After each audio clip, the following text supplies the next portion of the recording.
73세 김순예 어르신, 어제 저녁 냉장고 앞에서 5분을 멍하니 서 있었습니다. 뭘 꺼내려고 했는지 기억이 안 나요. 그런데 문득 이런 생각이 들었어요.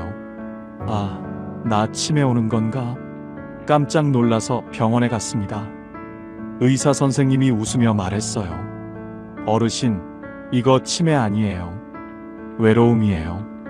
외로움이 치매처럼 뇌를 망가뜨린다는 거 아세요? 서울대 의대 연구 결과인데요. 혼자 사는 노인이 치매 걸릴 확률이 2.6배 높습니다. 그런데 더 놀라운 건 김순예 어르신이 3개월 만에 이걸 완전히 뒤집었다는 겁니다. 치매약 하나는 안 먹고요.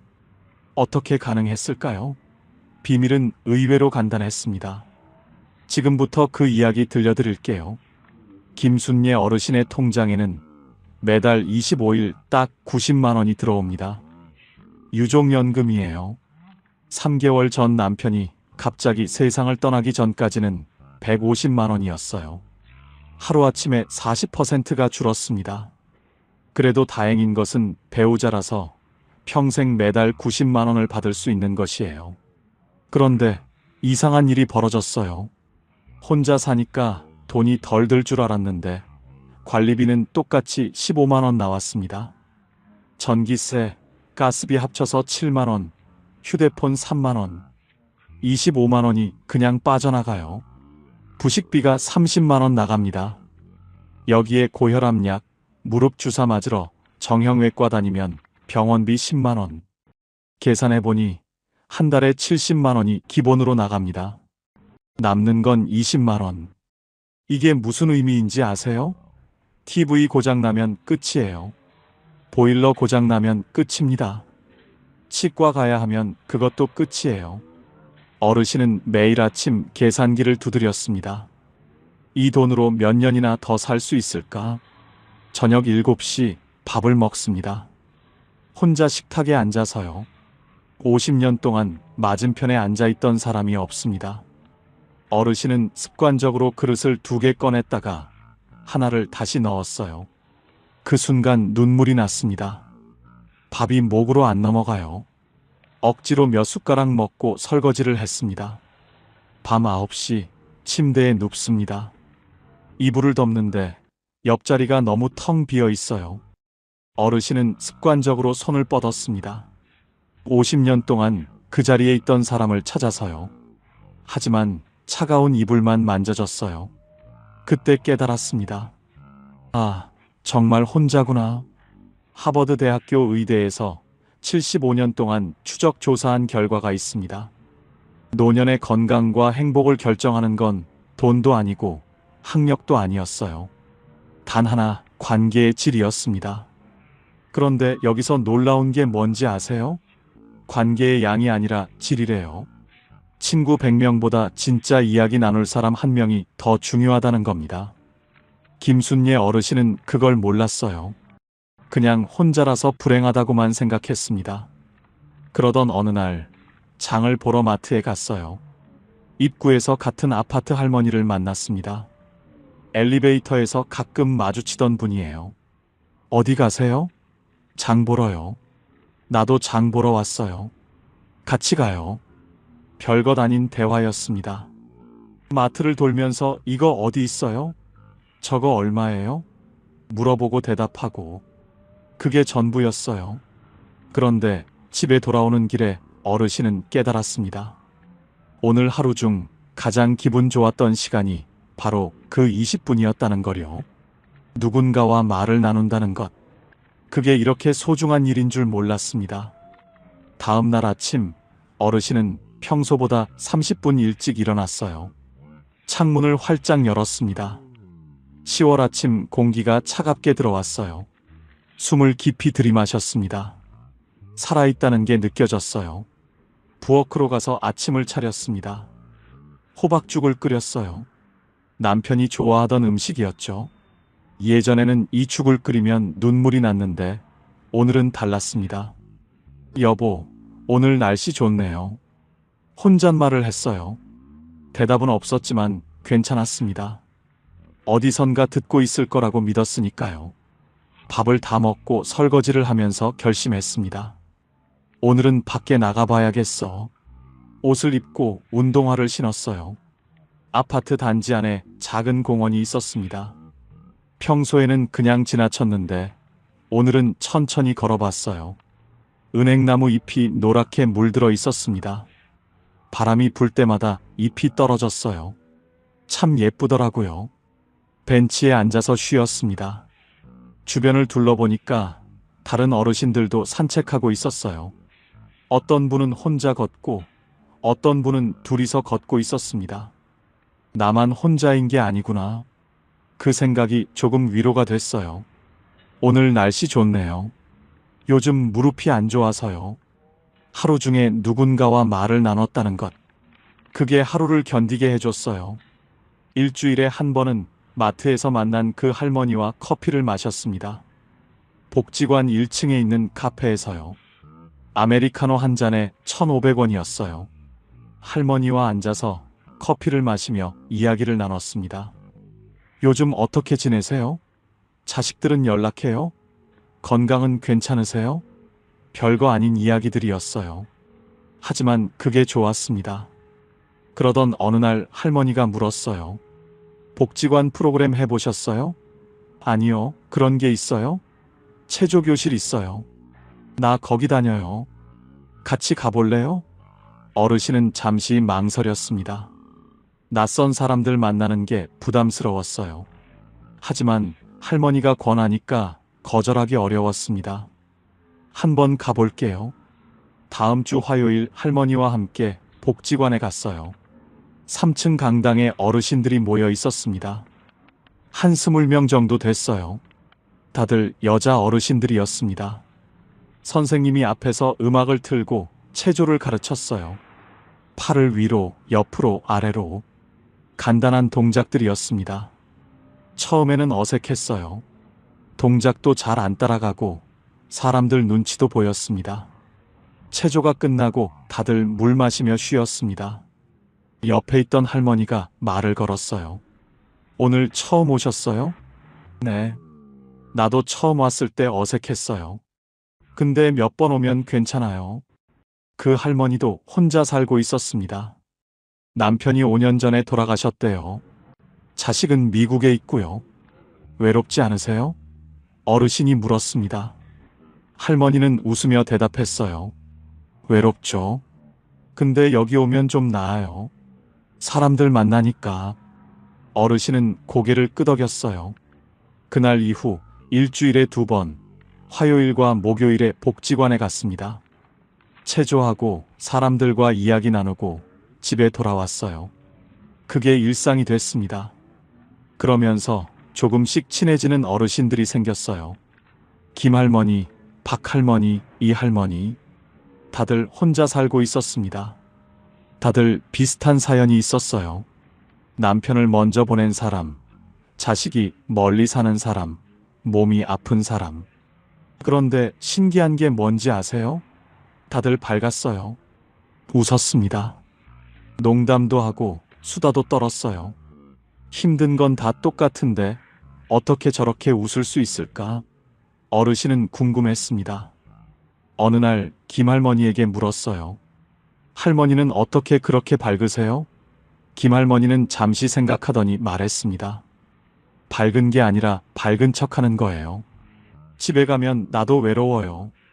근데 여기서까지 우울하면 안 되잖아요. 그래서 웃는 거예요.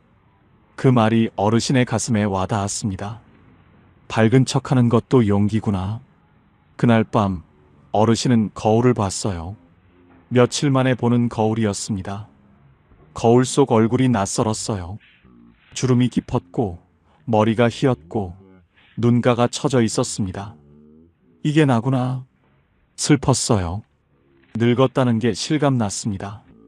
하지만 동시에 이런 생각도 들었어요. 그래도 살아있구나. 거울 속 자신에게 말했습니다. 술래야 힘들지? 외롭지? 그래도 잘하고 있어. 눈물이 났어요. 혼자 울었습니다. 한참을 울고 나니까 조금 후련했어요. 그날 밤 어르신은 결심했습니다. 남편 방을 정리하기로요. 3개월 동안 손도 못 댔던 방이었어요. 문을 열 때마다 가슴이 아팠습니다. 하지만 이제는 해야 할 것 같았어요. 다음 날 아침 천천히 문을 열었습니다. 남편 냄새가 났어요. 옷장을 열었습니다. 남편이 입던 옷들이 걸려 있었어요. 하나하나 꺼냈습니다. 셔츠, 바지, 재킷, 스웨터. 손으로 만지며 기억했어요. 이 옷 입고 손주 돌잔치 갔었지. 이거 내가 사준 거지. 추억이 떠올랐습니다. 눈물이 났지만 계속했어요. 옷을 깨끗이 개서 상자에 담았습니다. 다 버릴 수는 없었어요. 몇 벌은 남겨뒀습니다. 그 중에 남편이 제일 좋아하던 스웨터가 있었어요. 회색 스웨터였습니다. 부드러운 울 소재였어요. 어르신은 그 스웨터를 입어봤습니다. 큰 사이즈였지만 따뜻했어요. 남편이 안아주는 것 같았습니다. 이건 내가 입어야겠다. 책상도 정리했어요. 서랍을 열었습니다. 남편이 쓰던 안경, 수첩, 펜이 있었어요. 수첩을 펼쳤습니다. 남편 글씨가 보였어요. 순례 생일 선물 사기, 병원 예약 수요일 2시, 전국 알기 이런 메모들이 적혀 있었습니다. 어르신은 그 글씨를 보며 울었어요. 남편이 자기를 생각했다는 게, 자기를 위해 이런저런 신경을 썼다는 게 고마웠습니다. 여보, 고마워요. 미처 말 못했는데 정말 고마웠어요. 수첩을 가슴에 안았습니다. 한참을 그렇게 있다가 책장에 꽂아뒀어요. 가끔 꺼내서 볼 작정이었습니다. 방을 다 정리하고 나니까 마음이 조금 가벼워졌어요. 남편을 지운 게 아니라 남편을 정리한 거였습니다. 이제 남편은 방에 있는 게 아니라 어르신 마음속에 있었어요. 도쿄대학교 노년학 연구팀이 발표한 자료가 있습니다. 혼자 사는 노인 500명을 5년 동안 추적 조사했대요. 그 중에서 건강하고 행복하게 사는 사람들의 공통점이 뭔지 아세요? 3가지였습니다. 첫째, 규칙적인 생활. 매일 같은 시간에 일어나고 자고 밥 먹는 사람들이 건강했어요. 둘째, 작은 사회 활동. 친구 많을 필요 없어요. 일주일에 2-3번 누군가와 이야기 나누면 충분했습니다. 셋째, 작은 목표. 거창할 필요 없어요. 오늘 산책하기, 오늘 밥 잘 먹기, 이런 작은 목표만으로도 충분했습니다. 김순례 어르신은 이 3가지를 자기도 모르게 하고 있었어요. 그렇게 3개월이 지났습니다. 김순례 어르신은 여전히 혼자 살고 있어요. 연금은 여전히 90만 원입니다. 남편은 돌아오지 않았어요. 자식들은 여전히 바빠요. 한 달에 한 번 전화하면 다행이에요. 명절에나 볼까 말까 합니다. 외롭고 불안하고 가끔 눈물 나요. 하지만 예전과는 다릅니다. 이제는 혼자 사는 법을 알아요. 외로움과 함께 사는 법을 배웠습니다. 외로움은 없앨 수 없다는 걸 깨달았어요. 혼자 사는 한 외로움은 계속됩니다. 하지만 그게 전부는 아니에요. 외로움 속에서도 작은 기쁨이 있습니다. 아침에 눈을 떴을 때, 따뜻한 햇살이 들어올 때, 새가 지저귀일 때, 산책길에 꽃이 피었을 때, 누군가와 인사를 나눴을 때, 밥이 맛있을 때, 이런 작은 순간들이 하루를 채워요. 거창한 행복이 아니라 작은 만족으로 충분합니다. 어느 날 어르신은 깨달았어요. 행복은 큰 사건이 아니라 작은 순간들이구나. 복권 당첨되거나 갑자기 돈이 생기는 게 행복이 아니었어요. 오늘 아침 죽이 맛있었던 것, 산책길에 만난 할머니와 웃으며 인사한 것, 저녁에 읽은 책 구절이 마음에 와닿은 것, 그게 행복이었습니다. 어느 날 복지관에서 새로운 프로그램이 생겼습니다. 노래교실이었어요. 박할머니가 같이 가자고 했습니다. 나 노래 못해요. 괜찮아요. 다들 못해요. 그냥 재미로 하는 거예요. 어르신은 따라갔어요. 노래방 기계가 있었습니다. 트로트를 불렀어요. 남진, 나훈아, 패튀김. 옛날 노래들이었습니다. 어르신도 아는 노래였어요. 처음에는 부끄러웠습니다. 사람들 앞에서 노래 부르는 게 쉽지 않았어요. 하지만 다들 박수 쳐주고 웃어줬습니다. 어르신도 용기를 내서 한 곡 불렀어요. 울고 넘는 박달재를 불렀습니다. 남편이 좋아하던 노래였어요. 노래를 부르는데 눈물이 났어요. 가사가 슬펐습니다. 하지만 참고 끝까지 불렀어요. 노래가 끝나자 모두 박수쳤습니다. 잘하셨어요. 목소리 좋으세요. 칭찬을 들으니까 기분이 좋았어요. 오랜만에 느끼는 감정이었습니다. 그날 밤 집에 돌아와서 어르신은 생각했어요. 오늘 참 좋았다. 노래 부르는 게 이렇게 즐거운 일인 줄 몰랐습니다. 다음 주에도 가야겠다고 생각했어요. 그렇게 노래교실도 다니기 시작했습니다. 일상에 작은 변화들이 생겼어요. 월요일과 수요일에는 산책, 화요일과 목요일에는 체조교실, 금요일에는 노래교실, 주말에는 집에서 쉬거나 도서관에 갔습니다. 매일이 비슷했지만 지루하지 않았어요. 오히려 안정적이었습니다. 예측 가능한 일상이 평화를 줬어요. 어느 날 문득 깨달았습니다. 나 요즘 웃고 있네. 거울을 보니까 표정이 밝아져 있었어요. 주름은 여전했지만 눈빛이 달랐습니다. 생기가 돌았어요. 미국 예일대 연구팀이 50년 동안 추적 조사한 연구가 있습니다. 노년에 건강하게 사는 사람들의 비결이 뭔지 아세요? 돈도 아니고 운동도 아니고 식단도 아니었어요. 바로 삶의 의미였습니다. 아침에 일어날 이유가 있는 사람들이 건강했어요. 거창한 이유가 아니어도 됐습니다. 오늘 복지관 가는 날이야. 오늘 친구 만나는 날이야. 오늘 좋아하는 드라마 하는 날이야. 이런 작은 이유만으로도 충분했습니다. 일어날 이유가 있으면 일어나게 돼요. 밥을 먹을 이유가 있으면 밥을 먹게 됩니다. 살아갈 이유가 있으면 살아가게 돼요. 김순례 어르신에게도 이유가 생겼어요. 화요일 아침이면 오늘 체조교실 가는 날이지 하고 일어났습니다.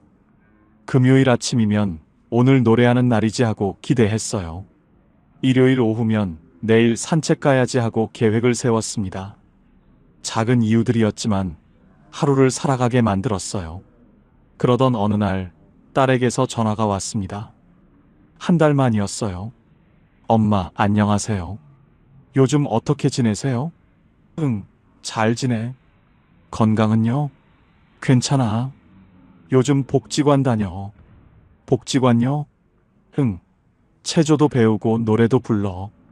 딸이 놀란 목소리로 말했어요. 엄마 목소리가 밝아지신 것 같아요. 어르신도 놀랐습니다. 자기 목소리가 밝아졌다는 걸 처음 알았어요. 그래? 네, 예전에는 기운이 없으셨는데 지금은 달라요. 전화를 끊고 나서 어르신은 생각했어요. 내가 정말 달라진 걸까? 거울을 봤습니다. 얼굴은 똑같았어요. 주름도 똑같고 흰 머리도 똑같았습니다. 하지만 뭔가 달랐어요. 표정이 달랐습니다. 눈빛이 달랐어요. 나 좀 밝아진 것 같네. 여보, 나 이제 괜찮아진 것 같아. 당신 없이도 살 수 있을 것 같아. 미안해. 하지만 고마워. 당신 덕분에 여기까지 왔어. 일기를 쓰면서 눈물이 났어요.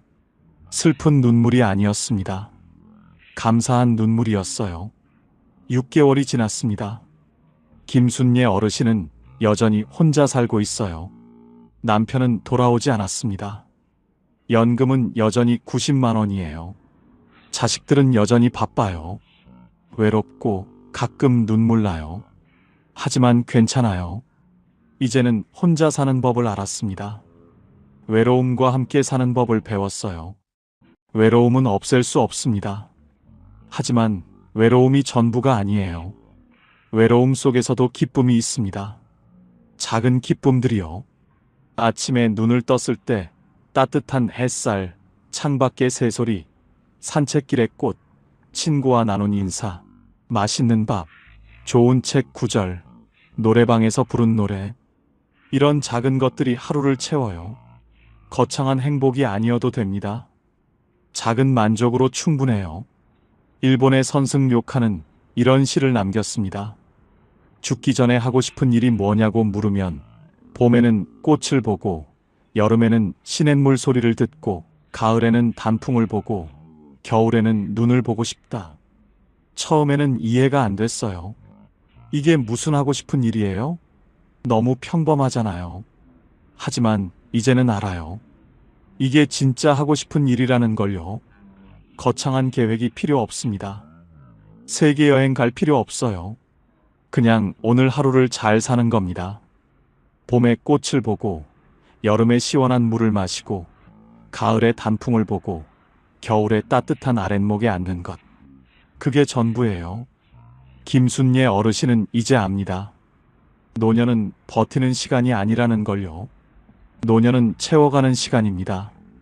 하루하루를 작은 것들로 채워가는 거예요. 오늘 뭘 먹을지, 오늘 누굴 만날지, 오늘 뭘 할지. 이런 작은 선택들이 모여서 하루가 되고, 한 달이 되고, 1년이 됩니다. 혼자 산다는 건 외롭습니다. 부정할 수 없어요. 하지만 동시에 자유롭습니다. 누구 눈치 안 보고 살 수 있어요. 먹고 싶은 거 먹고, 하고 싶은 거 하고, 쉬고 싶으면 쉽니다. 자식에게 기대지 않아도 돼요. 자식들도 각자 삶이 있습니다. 바쁘면 바쁜 대로, 시간이 있으면 있는 대로 연락하는 거예요. 어쩌다 전화 오면 고맙고, 안 와도 서운하지 않습니다. 대신 나를 챙깁니다. 내가 나를 돌봐요. 밥 잘 먹고, 산책하고, 사람 만나고, 웃고, 노래 부르고, 나를 위해 사는 겁니다. 어느 날 복지관에서 새로운 할머니를 만났어요. 70대 초반쯤 돼 보였습니다. 남편을 얼마 전에 떠나보낸 분이었어요. 눈이 붓고 표정이 어두웠습니다. 김순례 어르신은 그 할머니에게 말을 걸었어요. 안녕하세요? 처음 오셨어요? 네. 나도 작년에 남편 떠나보냈어요. 할머니가 고개를 들었습니다. 정말요? 네. 처음에는 죽을 것 같았어요. 근데 이제는 좀 괜찮아요. 어떻게요? 어르신은 웃으며 말했습니다. 시간이요. 그리고 이렇게 나와서 사람들 만나는 거요. 할머니의 눈에 눈물이 고였어요. 저도 괜찮아질 수 있을까요? 그럼요. 저도 그랬는데요, 뭐. 처음에는 안 믿어졌지만 정말 괜찮아져요. 완전히 괜찮아지는 건 아니에요. 여전히 외롭고 가끔 눈물 나요. 근데 그래도 살만해져요. 할머니는 고개를 끄덕였어요. 고맙습니다. 괜찮아요. 우리 같이 체조해요. 그날 어르신은 그 할머니 옆에서 체조를 했습니다. 동작을 알려주고 격려했어요. 잘하시네요. 이렇게 하면 돼요. 체조가 끝나고 같이 커피를 마셨어요. 할머니가 자기 이야기를 했습니다. 남편 이야기, 외로움 이야기. 어르신은 들어줬어요. 고개를 끄덕이며 공감하며 들어줬습니다. 그날 밤 집에 돌아와서 어르신은 생각했어요. 누군가를 위로할 수 있다는 게 이렇게 좋은 일인 줄 몰랐네. 자기만 힘든 줄 알았는데 다른 사람도 힘들었어요. 자기만 외로운 줄 알았는데 다른 사람도 외로웠습니다. 그리고 자기가 누군가를 도울 수 있다는 게 놀라웠어요. 나도 쓸모 있는 사람이구나. 그 생각이 기분을 좋게 만들었습니다. 다음 주에도 그 할머니를 만났어요. 복지관에서요. 할머니가 먼저 반갑게 인사했습니다. 어르신, 어르신도 웃으며 인사했어요. 안녕하세요. 오늘 기분이 좀 나아 보이네요. 네, 지난주에 어르신 말씀 듣고 용기가 났어요. 그렇게 둘은 친구가 됐습니다. 체조교실 끝나면 같이 커피를 마셨어요. 서로의 이야기를 나눴습니다. 힘든 것도 이야기하고 좋았던 것도 이야기했어요. 누군가 내 이야기를 들어준다는 것, 그게 큰 위로였습니다. 어느 날 그 할머니가 물었어요. 어르신은 요즘 행복하세요? 어르신은 잠시 생각했습니다. 행복한가? 글쎄요. 여전히 외롭고, 여전히 빠듯하고, 여전히 불안해요. 하지만 불행하지는 않습니다. 행복하다기보다는 괜찮아요. 그리고 그걸로 충분해요. 할머니가 고개를 끄덕였어요. 그 말이 위로가 돼요. 꼭 행복해야 하는 건 아니구나 싶어서요. 그럼요. 그냥 괜찮으면 돼요. 괜찮게 사는 것도 잘 사는 거예요. 두 사람은 웃었습니다. 그날 밤 어르신은 침대에 누워서 하루를 되돌아봤어요. 오늘도 괜찮은 하루였습니다. 아침에 일어나서 밥을 먹고 산책을 하고 복지관에 가서 친구를 만났어요. 저녁에 집에 와서 밥을 먹고 책을 읽었습니다. 평범한 하루였어요. 특별한 일은 없었습니다. 하지만 나쁘지 않았어요. 오히려 좋았습니다. 70대가 넘어서야 깨달은 분들이 한결같이 말씀하셨습니다. 혼자 사는 법을 진작 알았더라면 얼마나 좋았을까? 하지만 지금 이 이야기를 들으신 여러분은 다릅니다. 여러분은 그들보다 앞서 있습니다. 당신은 오늘도 살아냈습니다. 아침에 일어났고 밥을 먹었고 하루를 보냈어요. 그것만으로도 대단한 겁니다. 스스로를 인정해 주세요. 칭찬해 주세요. 나는 잘하고 있어 하고 말해 주세요. 당신은 충분히 잘하고 있어요. 내일도 눈을 뜰 겁니다. 또 하루가 시작될 거예요. 10년 후, 20년 후, 당신이 여전히 건강하게 웃고 있을 이유는 바로 오늘, 당신이 내린 이 작은 선택들 때문일 겁니다. 오늘을 살아냈으니 내일도 살아낼 수 있어요. 당신은 소중한 사람입니다. 살아있다는 것만으로도 의미가 있어요. 오늘도 내일도 여러분이 행복하시길 진심으로 응원합니다. 70이 되면 편해질 줄 알았습니다. 그런데 왜 더 불안해질까요? 이 질문을 마음속 깊이 품고 살아가는 분들이 생각보다 훨씬 많습니다. 젊은 시절에는 바쁘게 살아서 불안했습니다. 아이를 키워야 했고, 집을 마련해야 했고, 직장에서 버텨야 했습니다. 그렇게 숨가쁘게 달려왔는데, 이제 그 모든 것이 어느 정도 끝났습니다. 아이들은 다 컸고, 집도 있고, 퇴직도 했습니다.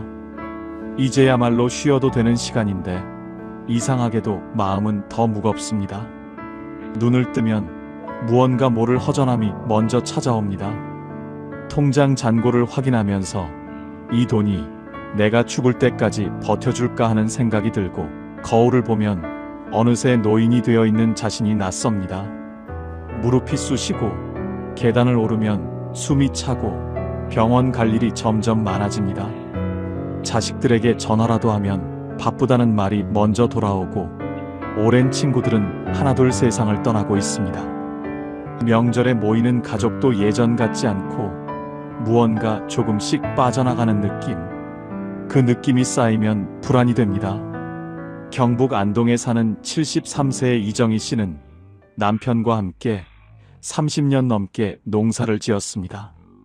아들 둘을 대학까지 보내고 그 아이들이 서울에 자리 잡는 것을 보았습니다.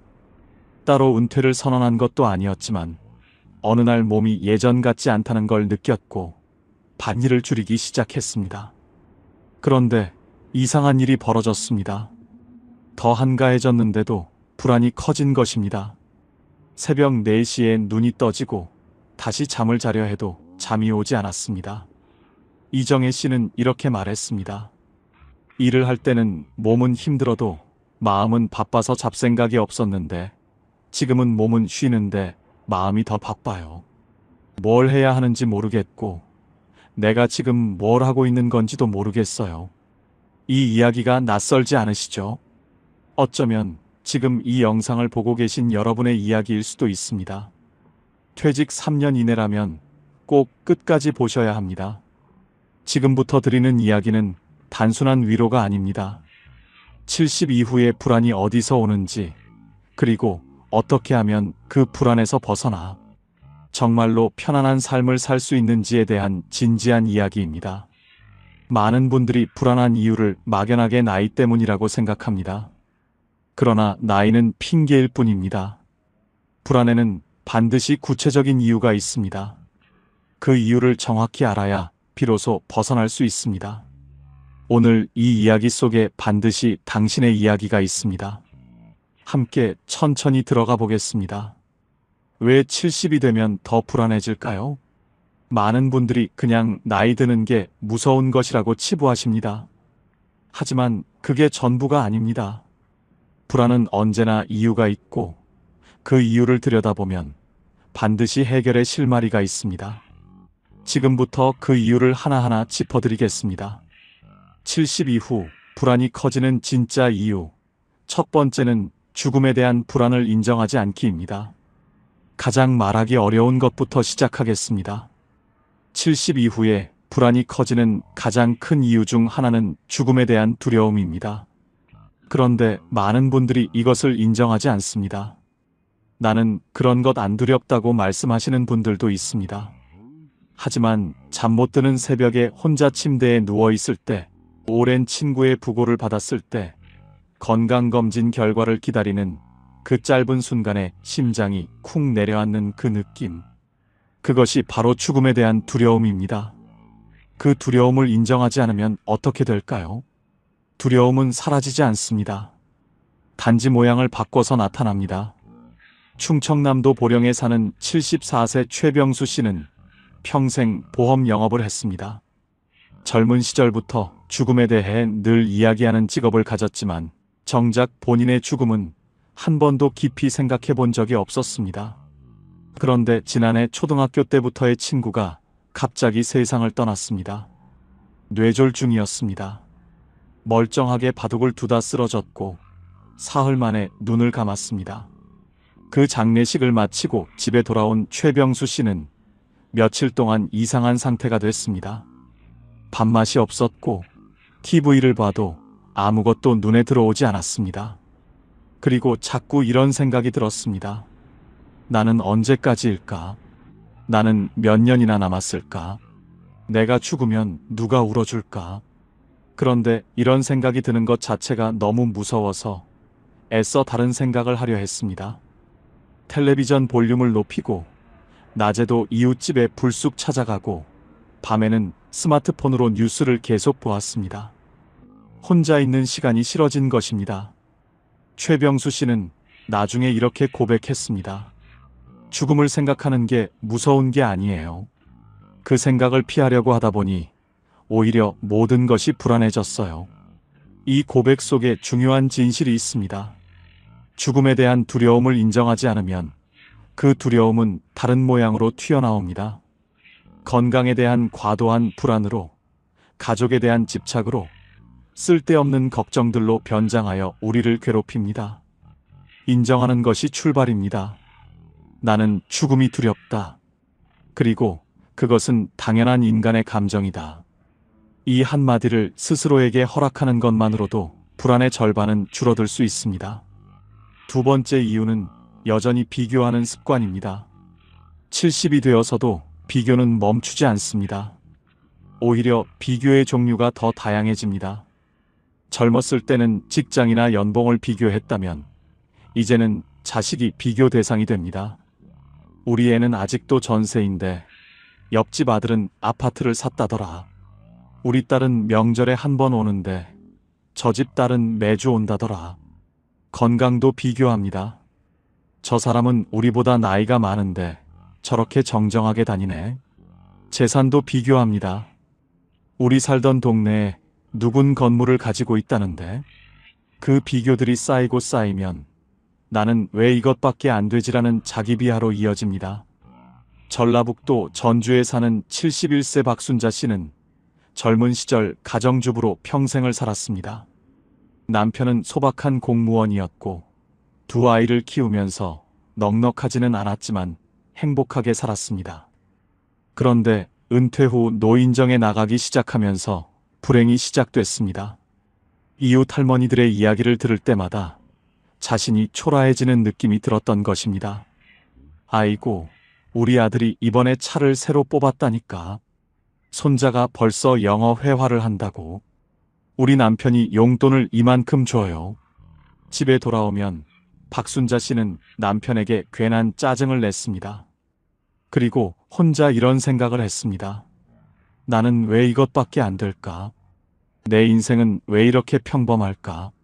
하지만 생각해보면 박순자 씨는 아이 둘을 건강하게 키웠고, 가족이 함께 밥을 먹는 저녁이 있었고, 남편과 40년 넘게 큰 싸움 없이 살아왔습니다.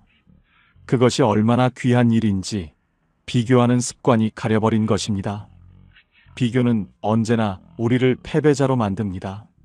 왜냐하면 비교는 언제나 자신보다 나은 것을 향하기 때문입니다.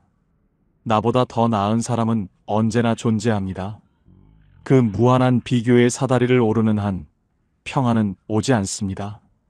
세 번째 이유는 쓸모를 증명하려는 강박입니다. 퇴직 후에 많은 분들이 이런 말씀을 하십니다. 내가 뭘 해야 할지 모르겠어요. 그런데 이 말의 이면에는 조금 더 정확한 감정이 숨어 있습니다. 내가 아무것도 하지 않으면 쓸모없는 사람이 되는 것 같다는 두려움입니다. 수십 년 동안 일을 해왔습니다. 이를 통해 내가 누구인지 정의했습니다. 직함이 있었고, 해야 할 역할이 있었고, 나를 필요로 하는 사람들이 있었습니다. 그런데 그것이 모두 사라지고 나면 갑자기 나는 누구인가라는 질문이 떠오릅니다. 그 질문이 불편해서 일을 억지로 만들기 시작합니다. 필요도 없는데 봉사활동에 여러 개를 등록하고 무리하게 파트타임 일을 찾고 자식들의 일에 지나치게 관여하기도 합니다. 몸이 힘든데도 쉬지 못하는 이유는 쉬면 쓸모없어진다는 두려움 때문입니다. 하지만 생각해 보세요. 쓸모가 있어서 인간이 가치가 있는 게 아닙니다. 인간이기 때문에 가치가 있는 것입니다. 그 순서를 바꾸는 것이 70 이후 평안의 핵심입니다. 네 번째 이유는 관계를 정리하지 못하는 의무감입니다. 70이 되어도 여전히 피곤한 인연을 끊지 못하는 분들이 많습니다. 40년직이라는 이유로, 친척이라는 이유로, 오랜 이웃이라는 이유로 사실은 만날 때마다 기분이 불쾌하고 에너지가 빠져나가는 관계를 유지합니다. 젊었을 때는 어느 정도 버텨낼 체력이 있었습니다. 하지만 70이 넘으면 몸의 체력만 줄어드는 것이 아닙니다. 감정을 처리하는 에너지도 줄어듭니다. 불편한 자리에서 웃어야 하고, 듣기 싫은 말을 참아야 하고, 맞지 않는 사람과 시간을 보내는 것 자체가 이제는 크게 소진되는 일이 됩니다. 그런데도 끊지 못합니다. 의리라고 생각하고 내가 너무 예민한 것이라고 자책하기도 합니다. 그 의무감이 삶을 무겁게 만들고 있습니다. 관계는 의무가 아닙니다. 관계는 나눔이어야 합니다. 한쪽만 소진되는 관계는 관계가 아니라 부담입니다. 다섯 번째 이유는 성과 중심 사고를 내려놓지 못함입니다. 평생을 더 나아져야 한다는 생각으로 살아왔습니다. 더 좋은 집, 더 많은 저축, 더 나은 자식들, 더 건강한 몸. 무언가를 향해 나아가는 것이 삶이라고 배웠습니다. 그런데 70이 넘으면 그 성장의 방향이 달라지기 시작합니다. 몸은 이제 더 강해지지 않습니다. 재산은 늘어나기보다 쓰는 쪽이 됩니다. 더 높이 올라갈 사다리도 없습니다. 그때 찾아오는 것이 바로 내려가고 있는 것 같다는 두려움입니다. 쉬면서 죄책감이 드는 것도 이 때문입니다. 아무것도 하지 않는 하루가 낭비된 하루처럼 느껴집니다. 일찍 일어나지 않으면 게으른 것 같고, 배우지 않으면 뒤처지는 것 같고, 운동을 빠지면 건강을 포기한 것 같습니다. 이 성과 중심의 사고방식이 은퇴 후에도 우리를 놓아주지 않습니다. 하지만 한번 생각해 보십시오. 이제 성과를 위해 사는 시대는 지났습니다. 이제는 의미를 위해 사는 시대입니다. 성과는 숫자로 측정되지만 의미는 마음으로 느낍니다. 그 전환이 70 이후의 삶을 바꿉니다. 자, 이 5가지를 하나로 묶을 수 있습니다. 70 이후 불안의 본질은 내려놓지 못함입니다.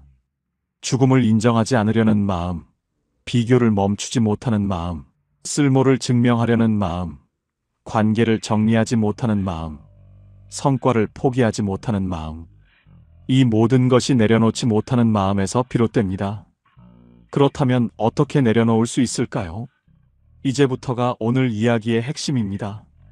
70세부터는 이렇게 살아야 마음이 편안해집니다. 첫 번째, 하루를 단순하게 줄이기입니다. 공자는 이런 말을 남겼습니다. 지족자부, 족함을 아는 자가 진정한 부자라는 뜻입니다. 하루의 족함을 아는 것, 그것이 바로 70 이후의 삶에서 가장 중요한 지혜입니다. 많은 분들이 하루를 너무 빽빽하게 채우려 합니다. 아침에 운동, 오전에 노인 대학, 점심에 친구 약속, 오후에 손자 돌봄, 저녁에 교회. 이렇게 일정이 가득 찬 하루를 잘 살고 있는 것이라고 생각합니다. 그런데 정작 집에 돌아오면 너무 지쳐서 아무것도 할 수가 없고 다음날 아침에 눈을 뜨면 또 그 루틴을 반복해야 한다는 부담감이 밀려옵니다. 이렇게 채운 하루가 정말 풍요로운 하루일까요? 아니면 단지 바쁜 하루일까요? 이 둘은 다릅니다. 풍요롭다는 것은 마음이 충만하다는 것이고 바쁘다는 것은 몸이 소진된다는 것입니다. 이제는 하루 할 일을 3가지로 줄여보세요. 딱 3가지입니다. 오늘 반드시 해야 할 일 하나, 하고 싶은 일 하나, 그리고 쉬는 시간 하나. 그게 전부입니다. 약속도 마찬가지입니다. 약속과 약속 사이에 반드시 쉬는 시간을 넣으세요. 약속이 끝나고 집에 돌아와서 1시간이라도 쉰 후에 다음 약속을 잡는 것입니다. 처음에는 뭔가를 덜 하는 것 같아서 불안할 수 있습니다. 하지만 하루가 가벼워지면 마음도 가벼워집니다. 그것이 70 이후 하루의 진짜 풍요입니다. 두 번째, 비교를 과거의 나로 바꾸기입니다. 비교를 완전히 없애는 것은 불가능합니다. 인간은 원래 비교를 통해 자신을 정의하는 존재입니다. 그러나 비교의 대상을 바꿀 수는 있습니다. 옆집 친구나 모임의 누군가와 비교하는 것이 아니라 10년 전의 나와 비교하는 것입니다. 10년 전에는 할 수 없었던 일이 지금은 가능한가요? 10년 전보다 내 삶이 더 풍요로워진 부분이 있나요? 경험이 쌓였고 마음이 넓어졌고 작은 것에서 기쁨을 찾는 법을 조금은 알게 되었나요? 그것이 성장입니다. 10년 전에 나는 새벽에 빵 하나를 먹으면서도 걱정에 잠 못 들었는데 지금의 나는 그 걱정들이 어느 정도 해결됐습니다. 10년 전에 나는 부모님을 보내드리는 고통을 아직 몰랐는데 지금의 나는 그 상실을 견뎌냈습니다. 그것이 성장입니다. 남보다 더 많이 가졌는가, 남보다 더 나은 자식을 두었는가 하는 비교에서 벗어나 과거의 나보다 지금의 내가 조금 더 편안하고 조금 더 지혜로운가 하는 비교로 돌아서면 비교는 독이 아니라 성장의 도구가 됩니다. 세 번째, 아무것도 하지 않아도 괜찮다고 허락하기입니다. 쉬는 것도 능력입니다. 이것이 굉장히 중요한 이야기인데 많은 분들이 진심으로 받아들이지 못합니다. 우리 세대는 어릴 때부터 열심히 일하는 것이 미덕이라고 배웠습니다. 가만히 있으면 안 된다고, 늘 무언가를 해야 한다고 배웠습니다. 그래서 70이 넘어서도 아무것도 하지 않는 하루가 오면 마음이 불편합니다. 죄책감이 듭니다. 이러고 있어도 되나 하는 생각이 밀려옵니다. 하지만 이제는 스스로에게 허락해야 합니다. 아무것도 하지 않아도 됩니다. 오늘 하루 종일 볕이 잘 드는 창가에 앉아서 그냥 있어도 됩니다. 새소리를 들어도 되고 구름이 지나가는 것을 봐도 됩니다. 아무런 목적 없이 그냥 있는 것. 그것이 낭비가 아닙니다. 그것이 삶입니다. 일본에는 보라이라는 표현이 있습니다. 멍하니 시간을 보내는 것을 일컫는 말인데 이것이 정신 건강에 얼마나 좋은지를 연구한 학자들이 있습니다. 아무 생각 없이 하늘을 바라보는 시간, 그 시간이 뇌를 쉬게 하고 감정을 정화합니다. 휴식은 게으름이 아닙니다. 휴식은 권리입니다. 열심히 살아온 사람이 누릴 자격이 있는 당연한 권리입니다. 네 번째, 관계를 줄이고 깊게입니다. 70의 인간관계는 숫자가 아니라 밀도입니다. 지금 이 말을 잘 기억해 주시기 바랍니다. 젊었을 때는 인맥이 넓은 것이 자산이었습니다. 아는 사람이 많을수록, 어디서든 연결될 수 있는 사람이 많을수록 도움이 됐습니다. 하지만 70이 넘으면 상황이 달라집니다. 에너지가 한정되어 있습니다. 몸도 마음도 체력이 줄었습니다. 이 줄어든 에너지를 어디에 쓸 것인가를 결정해야 합니다. 만날 때마다 가슴이 따뜻해지는 사람, 있는 그대로의 나를 보여줄 수 있는 사람, 함께 있으면 에너지가 채워지는 사람, 이런 관계를 두세 개만 깊게 유지하는 것이 100명의 가벼운 관계보다 훨씬 더 풍요롭습니다. 반대로 만날 때마다 비교당하는 느낌이 드는 관계, 내가 늘 베풀어야만 유지되는 관계, 만나고 나면 괜히 기분이 가라앉는 관계는 천천히 거리를 두어도 됩니다. 그것은 냉정한 것이 아닙니다. 그것은 남은 삶을 어떻게 쓸 것인가에 대한 현명한 선택입니다. 70의 우정은 오래됐다고 좋은 것이 아닙니다. 지금 나에게 좋은 것이 좋은 우정입니다. 5번째, 오늘에 머무는 연습입니다. 쇼펜하우어는 이런 말을 했습니다. 행복은 먼 곳에 있지 않다고, 가장 보통의 일상 속에 행복의 씨앗이 있다고, 그리고 그 씨앗을 발견하는 것은 외부 조건이 아니라 내면의 태도에 달려 있다고 했습니다. 우리는 너무 자주 과거를 후회하거나 미래를 걱정하며 시간을 보냅니다. 70이 넘으면 이 경향이 더 강해집니다. 그때 이렇게 했더라면 하는 후회와 앞으로 어떻게 되려나 하는 걱정이 현재를 갉아먹습니다. 그런데 사실 우리가 살 수 있는 것은 오직 지금 이 순간뿐입니다. 지금 이 순간, 창문으로 들어오는 햇살, 오늘 아침에 먹은 따뜻한 밥 한 공기, 마당에 핀 작은 꽃 한 송이, 저녁에 마시는 커피 한 잔, 천천히 걷는 동네 한 바퀴, 이 평범한 것들이 사실은 대단히 소중한 것들입니다. 건강이 허락할 때 걸을 수 있다는 것, 음식 맛을 느낄 수 있다는 것, 햇살을 느낄 수 있다는 것, 이것이 얼마나 귀한 일인지는 그것을 잃어버렸을 때에야 비로소 알게 됩니다. 아직 잃어버리기 전에 오늘 이 순간에 머물러 보세요. 그 연습이 쌓이면 평온이 됩니다. 오늘 저녁 창밖을 한번 내다보세요. 그냥 보세요. 뭔가를 생각하려 하지 말고 그냥 거기 있는 것들을 바라보세요. 그것이 오늘의 머무는 연습의 시작입니다. 6번째, 죽음을 인정하면 오히려 삶이 가벼워집니다. 끝이 있다는 것을 알면 오늘이 선물이 됩니다. 이 말이 처음에는 이상하게 들릴 수 있습니다. 죽음을 생각하면 우울해질 것 같은데 어떻게 삶이 가벼워진다는 것인가요? 조선 후기의 실학자 정약용은 유배지 강진에서 이런 이야기를 남겼습니다. 인간은 언제 어디서 삶이 끝날지 알 수 없기 때문에 오늘 이 순간을 최선을 다해 살아야 한다고. 그는 강진 유배 시절 모든 것을 잃었습니다. 벼슬도 재산도 가족과 함께하는 일상도. 하지만 그 절망적인 상황에서 오히려 더 맑아진 정신으로 500권이 넘는 책을 썼습니다. 죽음이 언제든 올 수 있다는 사실이 그를 오히려 더 살아있게 만든 것입니다. 죽음을 억지로 피하려 하지 말고 담담하게 인정해 보세요. 그래, 나는 언젠가는 간다. 그렇다면 오늘 하루를 어떻게 살 것인가? 이 질문을 품으면 삶이 달라집니다. 사소한 것에 화내는 시간이 줄어들고 소중한 사람과 보내는 시간이 늘어나고 지금 이 순간이 얼마나 고마운 것인지를 느끼게 됩니다. 죽음은 삶의 끝이지만 죽음을 인정하는 것은 삶의 시작이 될 수 있습니다. 그 역설이 70 이후의 삶을 훨씬 더 가볍고 풍요롭게 만들어줍니다. 이제 감동적인 두 분의 이야기를 들려드리겠습니다. 경기도 수원에 사는 72세 윤혜숙 씨는 3년 전에 남편을 잃었습니다. 45년을 함께 살았습니다. 고등학교 동창이었고 26살에 결혼해서 아이 셋을 함께 키웠습니다. 남편은 조용한 사람이었습니다. 별로 말이 많지 않았고 그래서 싸울 일도 별로 없었습니다. 함께 있으면 그냥 편했습니다. 편하다는 감정이 얼마나 귀한 것인지 그때는 몰랐습니다.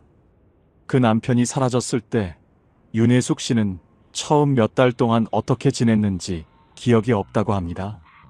자식들이 걱정해서 번갈아 와서 지냈고 아침마다 밥을 차려줬습니다. 밥을 먹었는데 먹은 것 같지가 않았고 잠을 잤는데 잔 것 같지가 않았습니다.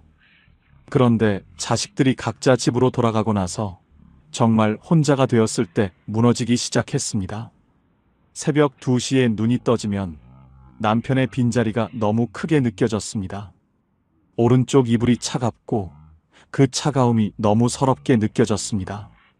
슈퍼마켓에 가서 식빵 한 봉지를 사다 놓으면 혼자 먹기에도 너무 많았습니다. 밥 한 공기를 짓는 것이 너무 많아서 밥을 안 하고 빵으로 끼니를 때우다 보면 기운이 없었습니다.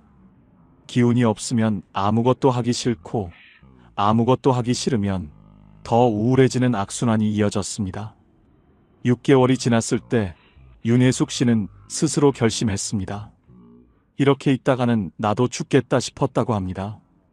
그래서 아주 작은 루틴을 만들기 시작했습니다. 아침 7시에 일어나서 창문을 열고 바깥 공기를 10번 깊게 들이마시는 것. 그게 첫 번째였습니다. 그 다음에는 남편이 좋아하던 원두 커피를 직접 내려 마시는 것. 커피를 마시면서 남편한테 오늘 하루 어떻게 보낼지 말을 거는 것. 오늘은 마트 좀 다녀올게요. 저녁에 된장찌개 해 먹을 거예요.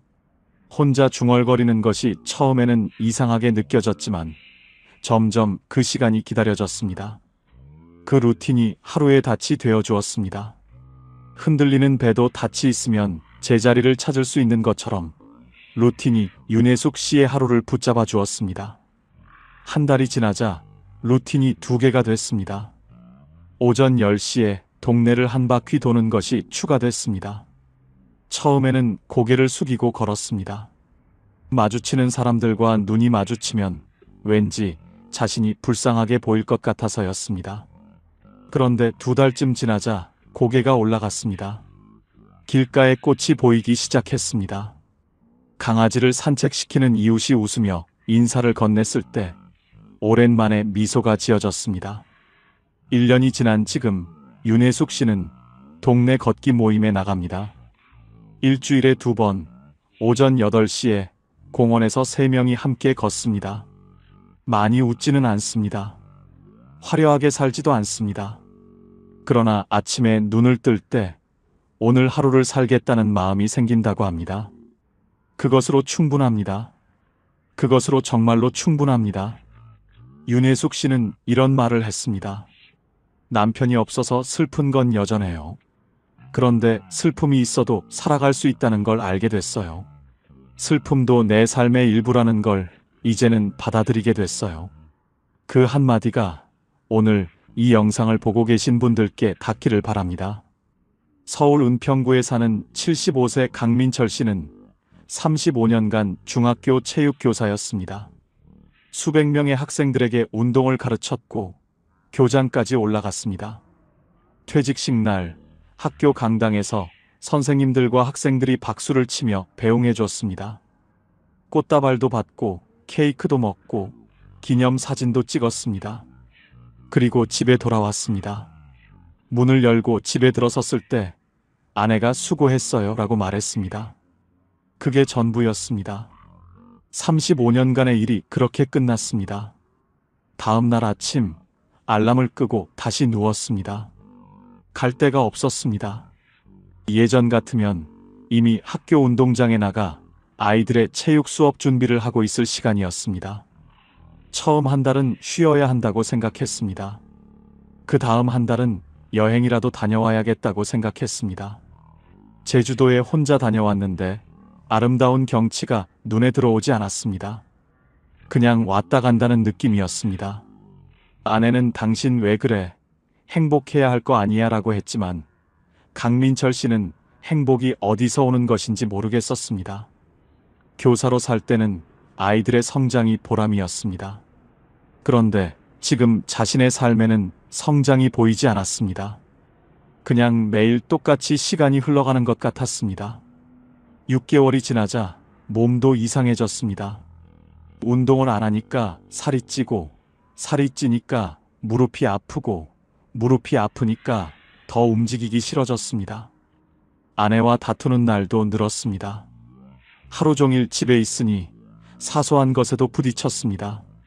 그러다 어느 날 은평 지역 복지관에서 운동 봉사자를 모집한다는 전단지를 봤습니다. 노인들을 대상으로 간단한 스트레칭과 가벼운 체조를 가르쳐줄 사람을 찾는다는 내용이었습니다. 강민철 씨는 처음에는 망설였습니다.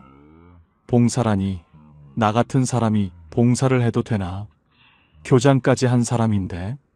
하지만 그냥 한번 가봤습니다. 거창하게 생각하지 않기로 했습니다. 그냥 한 번만 가보기로 했습니다. 복지관에 처음 들어섰을 때 70대, 80대 어르신 15명이 의자에 앉아 기다리고 있었습니다. 강민철 씨가 앞에 서서 천천히 팔을 올렸다 내렸다 하는 동작을 보여주자 어르신들이 따라 했습니다. 어떤 분은 팔이 잘 올라가지 않아서 눈살을 찌푸리고, 어떤 분은 킬킬 웃으면서 이게 생각보다 어렵네요 라고 했습니다. 수업이 끝나고 한 할머니가 다가와서 말했습니다. 선생님 덕분에 몸이 좀 풀렸어요. 다음 주에도 오실 거죠? 그 한마디였습니다. 그 한마디에 강민철 씨의 눈이 뜨거워졌습니다. 집에 돌아오는 버스 안에서 오랜만에 내가 필요한 사람이구나라는 느낌이 들었습니다. 그게 2년 전의 일입니다. 지금 강민철 씨는 일주일에 3번 봉사를 나갑니다. 예전만큼 화려하지는 않습니다. 교장 선생님이라는 호칭도 없습니다. 하지만 복지관 어르신들이 기다려준다는 사실이, 그 기다림이 그의 하루를 채워줍니다. 강민철 씨가 나중에 이런 말을 했습니다. 은퇴하고 나서 한동안 내가 쓸모없다고 느꼈어요. 그런데 지금 생각해보면 쓸모 있어야 산다는 생각 자체가 잘못된 거였어요. 나는 그냥 나이기 때문에 살아야 하는 거지 쓸모가 있어서 사는 게 아니잖아요. 근데 그 사실을 이해하는데 1년이 걸렸어요. 그 말이 오늘 이 영상을 보고 계신 여러분께도 닿기를 바랍니다. 70은 채우는 나이가 아닙니다. 덜어내는 나이입니다. 이 문장을 한 번 더 읽어보세요. 70은 채우는 나이가 아니라 덜어내는 나이입니다. 우리는 태어나서 지금까지 끊임없이 채워왔습니다. 지식을 채웠고, 경험을 채웠고, 재산을 채웠고, 관계를 채웠습니다. 그 채움이 삶을 만들어 왔습니다. 그리고 그 채움이 있었기에 지금의 내가 있습니다. 그 노력은 충분히 인정받아야 합니다.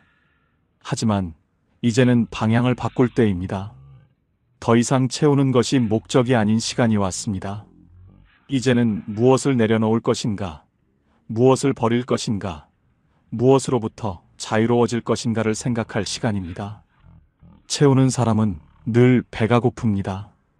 하지만 덜어내는 사람은 가벼워집니다. 가볍다는 것은 자유롭다는 것입니다. 자유롭다는 것은 평온하다는 것입니다. 존재가 성과보다 중요합니다. 당신이 무언가를 잘하기 때문에 소중한 것이 아닙니다. 당신이 누군가에게 도움이 되기 때문에 가치가 있는 것이 아닙니다. 당신은 그냥 당신이기 때문에 소중합니다. 70년이 넘는 삶을 살아온 그 존재 자체가 이미 충분한 가치입니다. 그 세월 동안 얼마나 많은 것을 견뎌냈습니까? 얼마나 많은 사람을 사랑했습니까? 얼마나 많은 아침을 맞이했습니까? 그 모든 것이 당신이라는 존재를 구성하고 있습니다. 성과를 내야 존재의 의미가 생기는 시기는 이미 지났습니다. 이제는 그냥 잘 쉬고, 잘 먹고, 좋아하는 사람과 시간을 보내고, 하루를 무사히 마치는 것. 그것이 70 이후의 충분한 하루입니다. 쓸모보다 평온입니다. 오늘 하루 아무것도 하지 않았어도 그 하루에 평온이 있었다면 그것은 성공한 하루입니다. 남에게 인정받지 못했어도 스스로 마음이 편안했다면 그것은 잘 살아낸 하루입니다. 쓸모가 있어서 사는 것이 아니라 살아있기 때문에 쓸모가 생깁니다. 순서를 바꾸어야 합니다. 이제 오늘 이 영상을 마치면서 내일 할 일 하나를 정해보시기 바랍니다. 거창한 것이 아니어도 됩니다. 아주 작은 것이어도 됩니다. 아침에 일어나서 창문을 열고 바깥 공기를 마시는 것, 오래된 찻잔으로 따뜻한 차를 마시는 것, 좋아하는 노래 한 곡을 끝까지 듣는 것, 아니면 그냥 오늘 하루 감사한 것 하나를 마음속으로 떠올리는 것, 그 하나만 하면 됩니다. 그게 전부입니다. 그 하나가 내일의 하루를 조금 더 가볍게 만들어줄 것입니다. 그리고 지금 이 질문을 드립니다. 지금 무엇 하나를 내려놓으시겠습니까? 비교를 내려놓으시겠습니까? 쓸모를 증명해야 한다는 강박을 내려놓으시겠습니까? 피곤한 관계를 내려놓으시겠습니까? 아니면 오늘 하루를 낭비했다는 죄책감을 내려놓으시겠습니까? 무엇이든 괜찮습니다. 하나만 골라서 내려놓아 보세요. 처음에는 손이 잘 안 펴질 수도 있습니다. 수십 년 동안 꽉 쥐어왔으니까요. 하지만 조금씩, 천천히 한 손가락씩 펴보세요. 그 손이 펴지는 만큼 마음도 펴집니다. 손을 펴면 새 것이 들어올 수 있습니다. 꽉 쥔 손에는 새 것이 들어올 자리가 없습니다. 내려놓는 것은 잃는 것이 아닙니다. 내려놓는 것은 새로운 공간을 만드는 것입니다. 70 이후를 잘 산다는 것은 어떤 의미일까요? 더 많은 것을 이루는 것이 아닙니다. 더 많은 곳을 여행하는 것도 아닙니다. 더 건강해지는 것도 아닙니다. 70 이후를 잘 산다는 것은 오늘 이 하루를 받아들이는 것입니다. 날씨가 좋으면 날씨가 좋은 대로, 몸이 좀 불편하면 불편한 대로, 외로우면 외로운 대로, 그 모든 것을 있는 그대로 받아들이면서 그 속에서 작은 평온을 찾는 것입니다. 꽃이 지는 것을 슬퍼하기보다 꽃이 피어있는 지금을 바라보는 것입니다. 그것이 70 이후의 지혜입니다. 그리고 그 지혜는 배울 수 있습니다. 오늘부터라도 배울 수 있습니다. 늦지 않았습니다. 오늘 이 순간도 여전히 시작할 수 있습니다. 그리고 그 시작이 아무리 작아도 그것은 진짜 시작입니다. 작은 시작이 모여 큰 변화가 됩니다. 오늘 단 한 가지만 내려놓아 보세요. 그것이 당신의 황금 노후가 시작되는 순간입니다. 이제는 애쓰지 않아도 됩니다. 당신은 이미 충분히 잘 살아오셨습니다. 힘든 시절도 있었고, 억울한 날도 있었고, 혼자 울었던 밤도 있었을 것입니다. 그 모든 것을 견뎌내고 지금 여기까지 오셨습니다. 그 자체가 대단한 일입니다. 이제 남은 시간은 그 수고에 대한 보상의 시간입니다.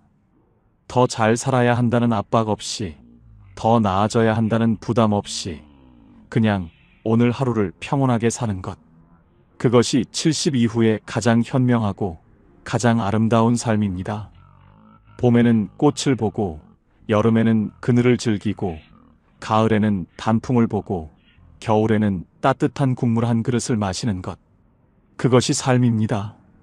그 소박한 계절의 흐름 속에서 당신은 이미 충분히 아름답게 살고 있습니다. 마지막으로 한 가지만 더 말씀드리겠습니다. 70 이후의 평온은 갑자기 찾아오지 않습니다. 연습이 필요합니다. 어제도 오늘도 조금씩, 아주 조금씩 내려놓는 연습. 오늘 하루 비교를 한 번 덜 했다면 그것이 성공입니다. 오늘 하루 쉬면서 죄책감을 덜 느꼈다면 그것이 성공입니다. 한 번에 모든 것을 내려놓을 수 없습니다. 하지만 매일 조금씩 내려놓다 보면 어느 날 문득 마음이 가벼워진 자신을 발견하게 됩니다. 그날이 반드시 옵니다. 그날을 향해 오늘 하루도 천천히 조금씩 걸어가시기 바랍니다. 당신의 걸음이 비록 느려도 그 방향이 평온을 향하고 있다면 그것으로 충분합니다. 황금 노후는 화려한 노후가 아닙니다. 황금 노후는 평온한 노후입니다. 황금처럼 빛나는 것은 외면의 화려함이 아니라 내면의 고요함입니다. 그 고요함이 지금 이 순간 여러분 안에 이미 있습니다. 단지 아직 발견하지 못했을 뿐입니다. 오늘 이 영상이 그 고요함을 발견하는 작은 계기가 되기를 바랍니다. 오늘도 이 영상을 끝까지 봐주셔서 감사합니다. 지금까지 황금노후였습니다. 감사합니다. 여러분께 솔직한 질문 하나 드리겠습니다. 살면서 가장 후회되는 것이 무엇입니까? 잠깐 생각해 보십시오. 돈을 더 많이 벌지 못한 것일까요? 자식을 더 잘 키우지 못한 것일까요? 아니면 건강을 더 잘 챙기지 못한 것일까요? 그런데요, 오늘 제가 만나뵌 어르신들이 한결같이 하신 말씀이 있습니다.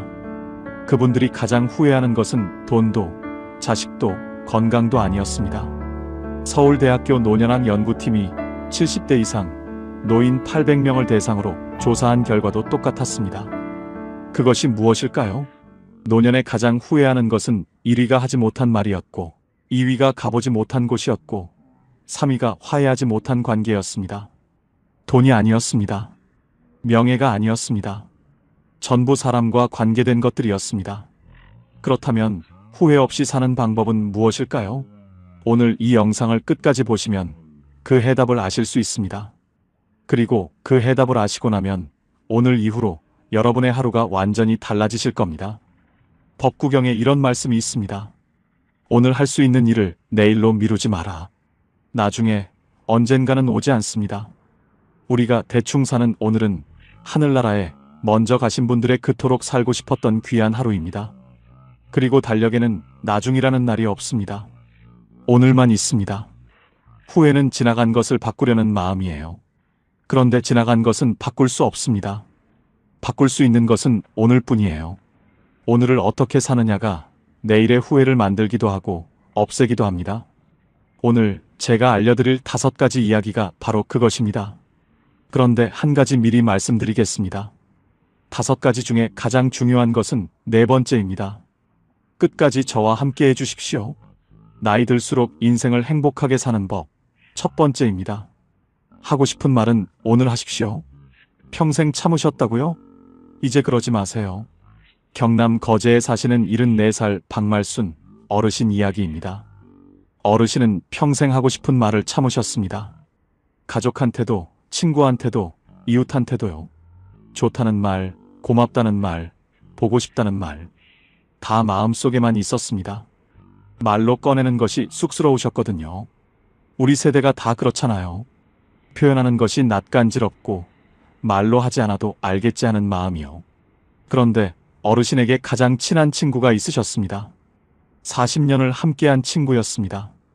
동네에서 만나서 시집도 같이 가고 자식도 비슷한 때에 낳고 힘든 일이 있으면 서로 기대던 친구였습니다. 어르신이 그 친구한테 하고 싶었던 말이 있으셨습니다. 너 덕분에 내가 여기까지 살았어. 그 말이요. 근데 그 말이 늘 마음속에만 있었습니다. 다음에 만나면 해야지, 다음에 만나면 해야지 하시다가 그냥 지나갔습니다. 그러다 어느 날 아침이었습니다. 전화가 왔습니다. 그 친구가 새벽에 갑자기 쓰러지셨다는 겁니다. 어르신이 달려가셨습니다. 병원 응급실이었습니다. 친구는 의식이 없었습니다. 어르신이 친구 손을 잡으셨습니다. 친구 손이 차가웠습니다. 평생 그 손을 잡고 웃고 울었는데 그날 그 손이 차가웠습니다. 어르신이 그 손을 꼭 잡으시고 귀에 대고 말씀하셨습니다. 야, 너 덕분에 내가 여기까지 살았어. 고마워. 친구가 들으셨는지 모릅니다. 사흘 뒤에 친구는 세상을 떠나셨습니다. 어르신이 장례식장에서 친구 영정 앞에 앉으셨습니다. 국화꽃이 놓여 있었습니다. 영정 속 친구가 웃고 있었습니다. 어르신이 그 웃음을 바라보셨습니다. 하고 싶었던 말들이 그제야 올라왔습니다. 웃겼던 기억들, 같이 울었던 날들, 고마웠던 순간들. 40년이 한꺼번에 올라왔습니다. 근데 이제 들을 사람이 없었습니다. 어르신이 영정을 보시면서 혼자 말씀하셨습니다. 진작 말할 걸 그랬다. 그 말이 영정 앞에서 어르신을 오래 붙잡았습니다. 돌아오는 길 내내 그 말이 어르신 안에서 울렸습니다. 진작 말할 걸 그랬다. 심리학에서는 이것을 표현되지 못한 감정의 무게라고 합니다. 하고 싶었던 말을 하지 못했을 때 그 감정은 사라지지 않습니다. 오히려 마음속에 쌓이고 굳어집니다. 그리고 더 이상 전할 수 없게 됐을 때 그 무게가 가장 크게 느껴집니다. 어르신이 집에 오시는 길에 결심하셨습니다. 이제 하고 싶은 말은 오늘 하자. 더 이상 나중으로 미루지 말자. 그날 이후 어르신이 달라지셨습니다. 남은 친구들한테 전화를 하기 시작하셨습니다. 그냥요. 보고 싶어서요. 친구가 전화를 받고 깜짝 놀랐습니다. 무슨 일 있어? 어르신이 웃으셨습니다. 아니, 그냥 목소리 듣고 싶어서. 친구가 한참 있다가 말했습니다. 나도 마침 내 생각하고 있었는데. 두 분이 한참을 전화통화를 하셨습니다. 아무것도 아닌 이야기들을요. 그 전화가 그날 친구의 하루를 바꿨습니다. 자식한테도 달라지셨습니다. 아들이 먼 길을 달려왔을 때 예전엔 그냥 들어오라고만 하셨는데 그날은 문 앞에서 말씀하셨습니다. 왔구나. 보고 싶었어. 아들이 멈칫했습니다. 어머니가 그런 말씀을 하신 게 처음이었거든요. 아들이 아무 말 없이 어르신을 안았습니다. 쇼펜하우어는 이런 말을 했습니다. 우리가 나누는 말 한마디가 상대방의 하루를 바꿀 수 있다. 그런데 그 말을 하지 않으면 아무것도 바뀌지 않는다. 말은 때가 있습니다. 꽃이 피는 때가 있듯 말도 피어야 할 때가 있습니다. 그 때를 놓치면 꽃이 지듯 말도 사라집니다. 어르신이 이렇게 말씀하셨습니다. 말은 마음속에 있으면 내 것이지만 꺼내면 두 사람 것이 돼요. 나눠야 두 배가 돼요. 친구한테 못한 말이 평생 후회로 남았어요. 이제는 하고 싶은 말은 오늘 해요. 여러분께 여쭤보고 싶습니다. 지금 이 순간 하고 싶은 말이 있으신 분이 계십니까? 그 말을 오늘 하십시오. 내일로 미루지 마십시오. 그렇다면 두 번째는 무엇일까요? 혹시 가보고 싶으셨던 곳이 있으십니까? 아직 나중으로 미루고 계신 곳이요. 나이 들수록 행복하게 사는 법. 두 번째입니다. 가보고 싶은 곳은 지금 가십시오. 충북 충주에 사시는 77살 김옥순 어르신 이야기입니다. 어르신에게는 꼭 가보고 싶은 곳이 있으셨습니다. 경주였습니다. 어릴 때 교과서에서 불국사 사진을 보고 언젠가는 꼭 가봐야지 했습니다. 결혼하고 나서도 그 마음이 있었습니다. 남편이랑 같이 가야지. 근데 자식들이 어리고 살림이 빠듯하고 몸이 좀 나아지면 하다가 세월이 흘렀습니다. 자식들이 다 크고 나서는 이번엔 남편이 편찮으셨습니다. 남편 몸이 좀 나아지면 가야지. 그러다 남편이 먼저 가셨습니다. 어르신이 남편 떠나보내시고 한동안 멍하게 지내셨습니다. 어느 날 장롱을 정리하시다가 오래된 수첩을 꺼내셨습니다. 거기에 가보고 싶은 곳들이 적혀 있었습니다. 경주 불국사, 전주 한옥마을, 강릉바다. 어르신이 그 수첩을 보시다가 눈물이 나셨습니다. 남편이랑 같이 가려고 적어놨던 것들이었거든요. 이제 혼자 가야 하는데 혼자 가는 게 무슨 의미가 있나 싶으셨습니다. 그냥 수첩을 덮으셨습니다. 그러다 딸이 놀러 왔습니다. 어르신이 그 수첩 이야기를 하셨더니 딸이 말했습니다. 엄마, 혼자 가면 어때요? 어르신이 말씀하셨습니다. 혼자 가는 게 무슨 재미야? 딸이 말했습니다. 가는 게 재미있는 거잖아요. 함께 가는 사람이 없으면 아버지 생각하면서 가면 되잖아요. 어르신이 그 말이 마음에 걸리셨습니다. 며칠을 생각하셨습니다. 그러다 어느 날 아침에 버스표를 예매하셨습니다. 경주 가는 버스요. 혼자요. 버스를 타시는데 손이 좀 떨리셨다고 합니다. 이 나이에 혼자 여행을 가다니 싶으셨습니다. 그래도 가셨습니다. 불국사 입구에 내리셨습니다. 돌계단을 올라가셨습니다. 천천히요. 다리가 좀 아프셨지만 올라가셨습니다. 그리고 불국사 앞에 서셨습니다. 어르신이 그 자리에서 한참 서 계셨습니다. 교과서에서 보던 그 건물이 눈앞에 있었습니다. 생각보다 컸습니다. 생각보다 아름다웠습니다. 어르신 눈에 눈물이 고였습니다. 남편 생각이 나셨습니다. 여보, 나왔어요. 당신과 같이 오려고 했는데 내가 혼자 왔어요. 혼자여도 용기 내서 당신이 옆에 있다 생각하고 왔어요. 어르신이 한참을 그 자리에 서 계셨습니다. 순간 남편이 그리워 뺨위로 흐르는 눈물을 주체할 수 없었습니다. 한평생 살아왔던 순간순간이 영화 필름처럼 스쳐 지나갔습니다.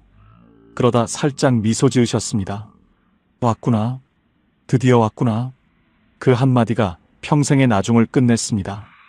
어르신이 그날 불국사 경내를 천천히 걸으셨습니다. 아무도 기다리는 사람이 없었습니다. 빨리 가야 할 이유가 없었습니다. 돌 하나하나를 보시면서 걸으셨습니다. 처마 끝을 보시면서 걸으셨습니다. 그날 어르신이 사진을 찍으셨습니다. 혼자서요. 셀카를요. 평생 셀카를 찍어본 적이 없으셨는데 그날 찍으셨습니다. 집에 오셔서 딸한테 그 사진을 보내드렸습니다. 딸이 전화를 했습니다. 엄마 표정 좀 봐요. 너무 좋아 보여요. 어르신이 그 말을 들으시고 생각하셨습니다. 그렇구나. 나 좋아 보이는구나. 심리학자들은 이것을 이렇게 설명합니다. 미뤄온 것을 실제로 행동으로 옮기는 순간 뇌에서 도파민이 분비되면서 성취감과 함께 자기 효능감이 높아진다고요. 쉽게 말하면 이렇습니다. 나중에 하려고 했던 것을 오늘 하는 순간 뇌가 기뻐한다는 겁니다. 나중이라는 말은 사실 두려움의 다른 이름입니다. 혼자 가면 어쩌지, 나이 들어서 가면 이상하지 않을까, 그 두려움이 나중을 만드는 겁니다. 그런데 그 두려움을 넘어서는 순간 불국사 앞에 서게 됩니다. 어르신이 이렇게 말씀하셨습니다. 나중에는 없어요. 달력에 나중이라는 날은 없어요. 오늘만 있어요. 가고 싶으면 지금 가세요. 혼자 가도 돼요. 혼자 가는 것도 여행이에요. 여러분께 여쭤보고 싶습니다. 지금 이 순간 가보고 싶은 곳이 있으십니까? 그곳에 언제 가실 겁니까? 나중으로 미루고 계신 것은 아닙니까? 지금 가십시오. 세 번째로 넘어가겠습니다. 혹시 지금 마음속에 오래된 갈등이 있으십니까? 화해하지 못한 관계가 있으십니까? 나이 들수록 행복해지는 법 세 번째입니다. 용서는 상대방이 아니라 나를 위한 것입니다. 전남 광양에 사시는 76살 최수님 어르신 이야기입니다. 어르신에게는 오래된 가족 갈등이 있으셨습니다. 남매 간의 일이었습니다. 어릴 때부터 사이가 좋지 않으셨던 남매였는데 어른이 되고 나서 재산 문제로 크게 다퉜습니다. 그 뒤로 20년 동안 말을 안 하셨습니다. 명절에도 서로 시간을 달리해서 다녔습니다. 어르신은 그 동생을 생각하면 아직도 속이 끓으셨습니다. 억울하셨고 서운하셨고 분하셨습니다. 그 감정이 20년이 지났는데도 그대로였습니다.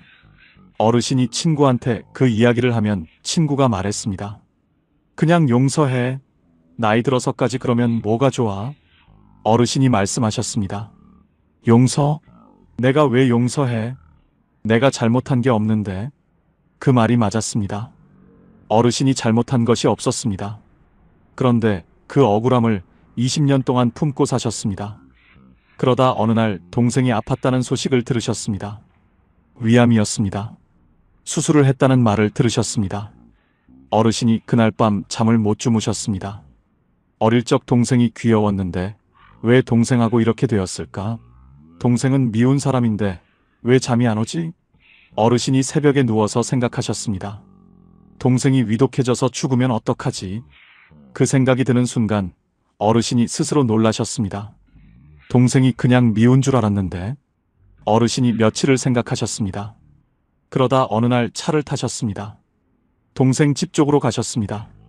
집 앞에 도착하셨습니다. 차에서 내리셨습니다. 대문 앞에 서셨습니다. 초인종이 보였습니다. 손이 올라가지 않았습니다. 멍하니 서 계셨습니다. 5분이 지났습니다. 10분이 지났습니다. 20분이 지났습니다. 담장 너머로 마당에 감나무가 보였습니다. 어릴 때 동생과 같이 그 감나무에서 감을 따던 기억이 올라왔습니다. 까르르 웃으며 재밌던 적도 있었어요. 마음이 착잡했습니다. 어르신이 결국 돌아서셨습니다. 차에 타셨습니다. 집으로 오셨습니다. 그런데 이상했습니다. 집에 오시는 길에 마음이 조금 가벼우셨습니다. 초인종을 누르지 못했는데도요. 동생을 만나러 가려고 했다는 것만으로도 뭔가 달라지는 것 같으셨습니다. 일주일이 지났습니다. 어르신이 다시 차를 타셨습니다. 동생 집 앞에 도착하셨습니다. 여전히 감이 주렁주렁 열려 있었어요. 이번엔 차에서 내리시자마자 걸어가셨습니다. 생각할 시간을 주지 않으셨습니다. 그리고 초인종을 누르셨어요. 딸깍. 잠시 후 문이 열렸습니다. 그 동생이 나왔습니다. 얼굴 안 보고 산지 얼마 만인지 20년 만이었습니다. 동생은 많이 야위어 있었습니다. 두 분이 마주 보셨습니다. 아무 말도 없었습니다. 그러다 동생분이 말했습니다. 왔어? 어르신이 말씀하셨습니다. 왔어. 그게 전부였습니다. 두 분이 마루에 앉으셨습니다. 대추차를 한 잔씩 드셨습니다. 말이 없었습니다. 그냥 차를 드셨습니다. 그 침묵이 불편하지 않으셨습니다. 이상하게요. 20년의 침묵과는 다른 침묵이었습니다. 20년의 침묵은 차갑고 딱딱한 침묵이었는데 그날의 침묵은 따뜻하고 부드러운 침묵이었습니다. 차를 다 드시고 나서 어르신이 일어나셨습니다. 가야겠다고 하셨습니다. 동생이 문까지 따라 나왔습니다. 어르신이 돌아서서 걸어가시는데 동생분이 말했습니다. 다음에 또 와. 어르신은 뒤를 돌아보지 않고 손을 드셨습니다. 그리고 차에 타셨습니다. 쇼펜하우어는 이런 말을 했습니다. 다른 사람의 잘못에 분노하는 것은 남이 지른 불에 내가 타는 것과 같다. 불을 지른 것은 상대방인데 타는 것은 나입니다. 용서는 상대방에게 주는 선물이 아닙니다. 내가 나에게 주는 선물입니다. 오래된 원망을 붙들고 있는 것은 뜨거운 숯덩이를 손에 쥐고 상대방에게 던지려는 것과 같습니다. 가장 많이 되는 것은 내 손입니다. 어르신이 이렇게 말씀하셨습니다. 용서한 게 아니에요. 그냥 동생 얼굴만 한번 보려고 갔어요. 근데 갔더니 내 마음이 달라지더라고요. 용서는 상대방을 위한 게 아니에요. 나를 위한 거예요. 20년 동안 내가 나를 가뒀던 거예요. 이제 그 감옥 속에서 나온 것 같아요. 여러분께 여쭤보고 싶습니다. 지금 이 순간 화해하지 못한 관계가 있으십니까? 그 관계 때문에 밤에 잠이 안 오신 적이 있으십니까? 용서는 상대방을 위한 것이 아니라 나를 위한 것입니다. 나이 들수록 행복해지는 법, 네 번째입니다. 오늘 이 영상에서 제가 가장 드리고 싶은 이야기입니다. 내가 나를 가장 먼저 안아줘야 합니다. 잠깐 멈추겠습니다. 지금부터 드릴 이야기가 오늘 이 영상에서 가장 깊은 이야기입니다. 여러분께 먼저 한 가지 여쭤보겠습니다. 여러분은 지금 여러분 자신이 좋으십니까? 나 자신이 좋다. 나는 잘 살아왔다. 그런 생각이 드십니까? 망설여지신다고요? 선뜻 그렇다고 하시기 어려우신 분이 계시죠? 그렇다면 이 이야기는 여러분을 위한 것입니다. 끝까지 들어보세요. 경북 영천에 사시는 79살 이말래 어르신 이야기입니다. 어르신은 평생 스스로에게 가혹하셨습니다. 더 잘해야 했는데, 더 참아야 했는데, 더 잘 키워야 했는데, 자식이 힘들면 내 탓, 남편이 힘들면 내 탓, 집안이 어려우면 내 탓. 그 자책이 평생 어르신을 따라다녔습니다. 어르신이 잘한 것들도 많으셨습니다. 가난한 살림에 자식 셋을 다 가르치셨고, 시부모를 10년 넘게 모시셨고, 남편 병치레를 혼자 감당하셨습니다. 대단한 일들이었습니다. 그런데 어르신은 그것들을 잘한 것이라고 생각하지 않으셨습니다. 당연히 해야 하는 것을 한 것뿐이라고 생각하셨습니다. 칭찬받을 일이 아니라고요. 그러면서 잘못한 것들은 아주 크게 보셨습니다. 자식한테 한번 크게 화를 냈던 것, 시어머니한테 퉁명스럽게 대했던 것, 남편한테 서운한 말을 했던 것, 그것들이 수십 년이 지나도 마음속에 남아있으셨습니다. 어르신이 혼자 계실 때면 그 기억들이 올라왔습니다. 그때 내가 왜 그랬을까? 그때 좀 더 잘해줬어야 하는데. 그 자책이 어르신을 오래 붙잡았습니다. 정말 힘들었습니다. 울컥울컥한 날이 수없이 많았습니다. 그러다 어르신 팔순 생일날이었습니다. 자식들이 다 모였습니다. 손주들도 왔어요. 케이크에 불을 켰습니다. 다들 박수를 치셨습니다. 어르신이 소원을 비시고 불을 끄셨습니다. 케이크를 자르는데 중학교 다니는 손녀가 어르신 옆으로 왔습니다. 그리고 말했습니다. 할머니는 할머니 자신이 좋아요? 어르신이 그 질문을 들으시고 웃으시려다가 멈추셨습니다. 좋아요? 할머니 자신이요? 그 질문이 어르신한테 처음으로 오는 질문이었습니다. 평생 누구도 그런 걸 물어본 적이 없었습니다. 어르신 스스로도 그런 걸 생각해 본 적이 없었습니다. 어르신이 난처한 표정을 지으면서 대답을 못 하셨습니다. 손녀가 초롱초롱한 눈으로 할머니의 대답을 기다렸어요. 어르신이 한참을 있다가 눈물을 흘리셨습니다. 소리 없이요. 케이크 앞에서 가만히 할머니의 뺨위로 눈물이 흘렀습니다. 손녀가 놀라서 할머니 왜 울어요? 하고 물었습니다. 어르신이 눈물을 닦으시면서 말씀하셨습니다. 아니야. 그냥 내가 나 자신이 좋은지 한 번도 생각해 본 적이 없었네 싶어서. 그날 밤이었습니다. 손님들이 다 돌아가고 어르신이 혼자 방에 계셨습니다. 화장대 앞에 앉으셨습니다. 거울을 보셨습니다. 거울 속에 79살 어르신이 계셨습니다. 주름이 많았습니다. 머리가 하였습니다. 어르신이 그 얼굴을 오래 보셨습니다. 그러다 혼자 말씀하셨습니다. 이말래, 너 정말 잘 살았어. 평생 동안 진짜 수고했어. 그 말이 처음엔 어색하셨습니다. 내가 왜 이런 말을 하나 싶으셨습니다. 그런데 한 번 더 하셨습니다. 말래, 너 잘 살았어. 수고했어. 그러다 세 번째 하시는데 눈물이 왈칵 나셨습니다. 이번엔 큰 소리가 났습니다. 평생 누구한테도 그 말을 들어본 적이 없으셨습니다. 잘 살았다고, 수고했다고. 가족들도 남편도 자식들도 그 말을 해준 적이 없었습니다. 그리고 어르신 스스로도 한 번도 그 말을 자신에게 한 적이 없었습니다. 어르신이 거울 속 자신을 보시면서 한참을 우셨습니다. 그러다 이렇게 말씀하셨습니다. 나 참 열심히 살았네. 잘했어. 어르신은 그날 그 어느 때보다 편안하고 깊은 잠자리에 드셨습니다. 창밖으로 둥근 달이 밝게 비쳤습니다.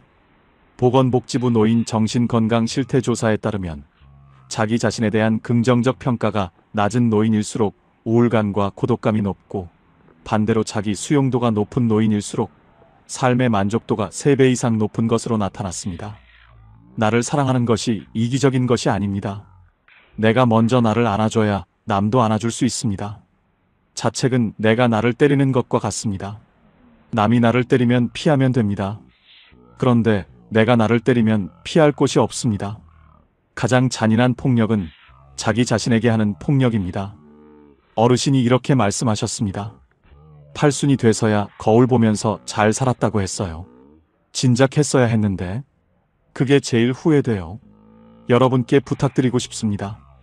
오늘 밤 잠드시기 전에 거울을 한번 보십시오. 그리고 자신에게 이렇게 말씀해 주십시오. 잘 살았어. 수고했어. 그 말이 진심이니까요. 거짓이 아니니까요. 이제 마지막입니다. 나이 들수록 행복해지는 법 5번째입니다. 오늘이 가장 젊은 날입니다. 여러분, 지금 이 순간 여러분의 나이가 몇이십니까? 70이십니까? 75이십니까? 80이십니까? 그 나이가 많다고 생각하십니까? 그런데 한 가지 말씀드리겠습니다. 지금 이 순간이 여러분의 남은 인생에서 가장 젊은 때입니다. 내일이 되면 오늘이 가장 젊었던 날이 됩니다. 그러니까 지금 이 순간이 가장 젊습니다. 다산 정약용 선생은 말씀하셨습니다. 지금 이 순간이 남은 인생에서 가장 젊은 때다. 오늘 이 하루를 충분히 살아야 한다. 오늘 4분 어르신을 만났습니다. 친구를 보내고 나서 하고 싶은 말을 오늘 하기 시작하신 박말순 어르신, 혼자 불국사에 가셔서 드디어 왔구나 하신 김옥순 어르신, 20년 만에 형제집 초인종을 누르신 최수님 어르신, 팔순 생일날 밤에 거울 앞에서 처음으로 잘 살았어 하신 이말래 어르신. 그분들이 공통으로 하신 말씀이 있습니다. 진작할 걸 그랬어요. 그 한마디입니다. 하지만 그분들이 또 공통으로 하신 말씀이 있습니다. 그래도 지금이라도 해서 다행이에요. 그 한마디입니다. 후회 없이 사는 것은 거창한 것이 아닙니다. 오늘 하고 싶은 말을 하는 것, 오늘 가보고 싶은 곳에 가는 것, 오늘 용서하는 것, 오늘 나를 안아주는 것, 그리고 오늘이 내 인생에서 가장 젊은 날이라는 것을 아는 것. 그게 전부입니다. 이말래 어르신이 그날 이후 매일 아침 달력을 보십니다. 그리고 오늘 날짜 옆에 이렇게 쓰십니다. 오늘이 가장 젊은 날. 딱 6글자입니다. 그런데 그 6글자가 어르신의 하루를 바꿉니다. 어르신이 이렇게 말씀하셨습니다. 오늘 이 날짜를 쓰고 나면 이상하게 하루가 아깝지 않아요. 그냥 지나가면 안 될 것 같아요. 그래서 뭔가를 하게 돼요. 전화도 하고 어디도 가고 하고 싶은 말도 하고 그 6글자가 저를 움직이게 해요. 오늘 여러분도 달력을 꺼내십시오. 오늘 날짜 옆에 이렇게 쓰십시오. 오늘이 가장 젊은 날. 그리고 오늘 딱 한 가지만 하십시오. 하고 싶었던 말을 하는 것, 가보고 싶었던 곳에 가는 것, 오래된 관계에 먼저 손을 내미는 것, 아니면 거울 앞에서 잘 살았어 한마디 하는 것. 딱 하나만요. 그 하나가 오늘을 후회 없는 날로 만들어줍니다. 이제 마무리입니다. 오늘 5가지를 함께 들으셨습니다. 하고 싶은 말 오늘 하기, 가보고 싶은 곳 지금 가기, 용서는 나를 위해 하기, 내가 나를 먼저 안아주기, 그리고 오늘이 가장 젊은 날이라는 것 기억하기. 다 거창하지 않습니다. 돈이 드는 것도 없습니다. 여러분이 오늘부터 바로 시작하실 수 있는 것들입니다. 후회는 지나간 것에서 옵니다. 그런데 오늘을 잘 살면 내일의 후회가 줄어듭니다. 그리고 오늘을 잘 산 날들이 쌓이면 어느 날 이렇게 말씀하실 수 있습니다. 나는 후회 없이 살았다고요. 여러분은 지금까지 정말 열심히 사셨습니다. 평생 누군가를 위해 살았고, 평생 뒤에서 받쳐주셨고, 평생 먼저 챙겨주셨습니다. 넘어져도 다시 일어나시고, 억울해도 참으시고, 무서워도 내색하지 않으셨습니다. 그 삶이 이미 대단한 삶입니다. 그러니 오늘 밤 거울 앞에 서서 꼭 이렇게 말씀해 주십시오. 잘 살았어. 수고했어. 그리고 내일 아침 달력에 이렇게 쓰십시오. 오늘이 가장 젊은 날. 그 말이 진심이니까요. 거짓이 아니니까요. 내일은 오늘보다 반드시 더 따뜻하고 빛날 것입니다. 오늘 5가지 중에 가장 가슴에 남으신 것이 무엇인지 댓글로 나눠주십시오. 여러분의 한마디가 지금 이 영상을 혼자 보고 계실 누군가에게 오늘 하루를 살아갈 희망과 이유가 될 수 있습니다. 오늘도 끝까지 함께 해주셔서 진심으로 감사드립니다. 황금노후는 여러분의 행복을 위해 평생 응원하겠습니다. 지금까지 황금노후였습니다.